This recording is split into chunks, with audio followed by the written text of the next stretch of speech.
Azadi Ka Amrit Mahotsav is one of the laudable initiatives under the visionary leadership of the Honorable Prime Minister to celebrate and commemorate the completion of the 75 years of independence.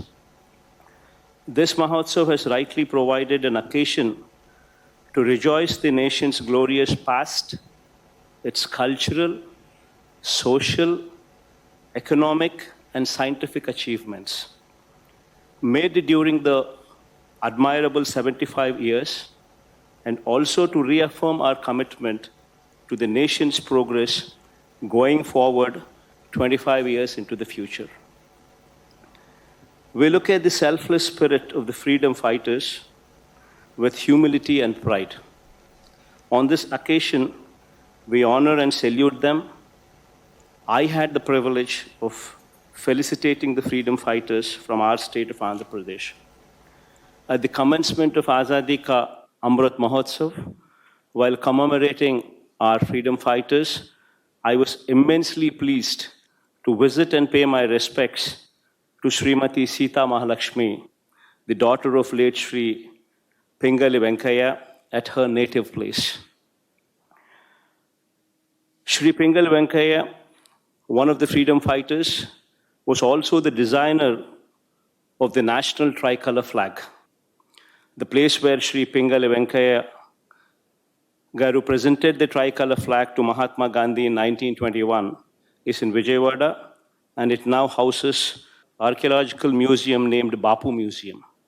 Our government has recently renovated and rededicated the museum to the public. Further, in the memory of great freedom fighters of Andhra Pradesh such as Sri Alluri Sitaramaraju, Sri Uyalawada Narsimha Reddy, Sri Andhra Kesari Prakasham Pantulu Garu, Sri Potti Sri Ramulu, Sri Duggirala Gopala Krishnaya Garu, Sri Ayadevara Kaleshwara Garu, Sri Vavilala Gopala Krishnaya Garu, and other renowned personalities.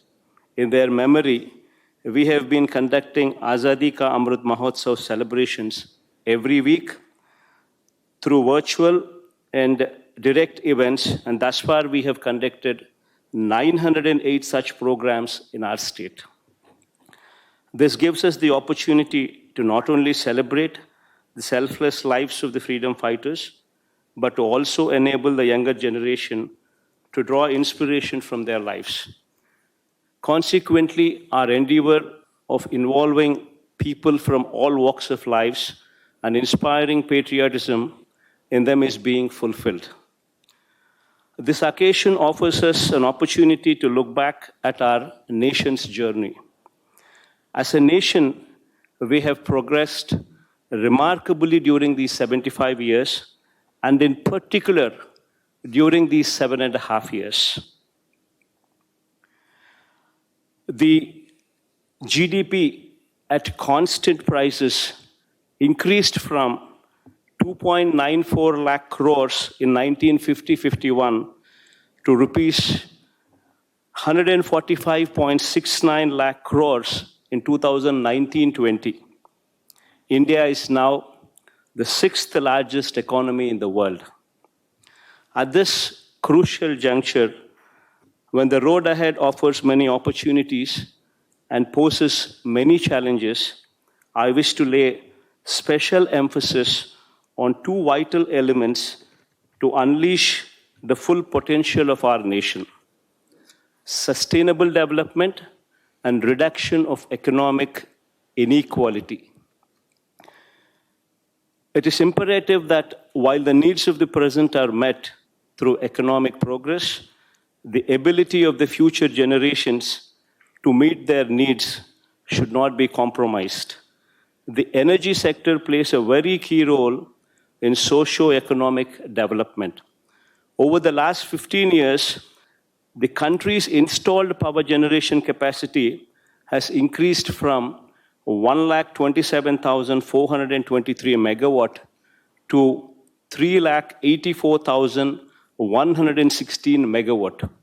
More particularly, the thermal power generation capacity has increased from 83,982 megawatt to 2,34,058 megawatt during these 15 years, resulting in increased emissions of greenhouse gases, threatening the future generations. We have enormous responsibility to formulate policies that would eventually lead to phasing out of coal-based power generation and enhanced reliance on renewable sources for energy needs. However, given the intermittency associated with renewable power sources, storage solutions have to emerge. This is essential to ensure the right balance is struck between meeting the power demand and achieving carbon neutrality. I take this opportunity to convey my appreciation for the initiative of the Honorable Prime Minister on this count. One sun, one world, one grid, popularly spoken as OS, OW, OG, aiming at harnessing clean energy and contributing to sustainable economic progress by facilitating exchange of power from two time zones. Maybe it's a dream today, but one day, considering the fact that the optical fiber grid is a reality, already connecting continents, transferring data, this power grid across continents is not a distant dream, especially when we have leaders like Shri Narendra Modi ji at the helm of affairs. With respect to the problem of economic inequality, I wish to put forth the following. Over the last few decades, several positive changes have taken place. We now have a legal framework conferring right to free education and food security.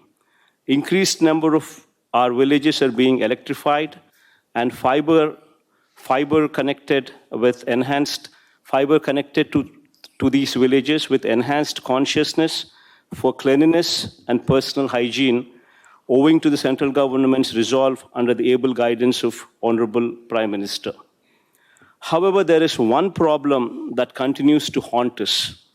The economic growth has not sufficiently trickled down to the poor in the country. The recently published World Inequality Report 2022 estimates that top 10% and top 1% of the country's population hold 57% and 22% of the total national income, respectively. Income inequality would result in increased rural indebtedness, lower purchasing power, and reduction in rural aggregate demand. This is a serious problem that deserves immediate attention from all of us as policy makers. In the light of the fragility, the interventions must be made more impactful and identifying and effectively addressing the bottlenecks and thereby making inclusive economic growth possible. Sir, I wish to conclude by saying that we would redouble our efforts to ensure the success of the Azadi Ka Amrit Mahotsav. I convey my thanks for this opportunity. Look forward to many such occasions where we have a chance to reflect on the past and deliberate on the appropriate course for the future. Jai Hind.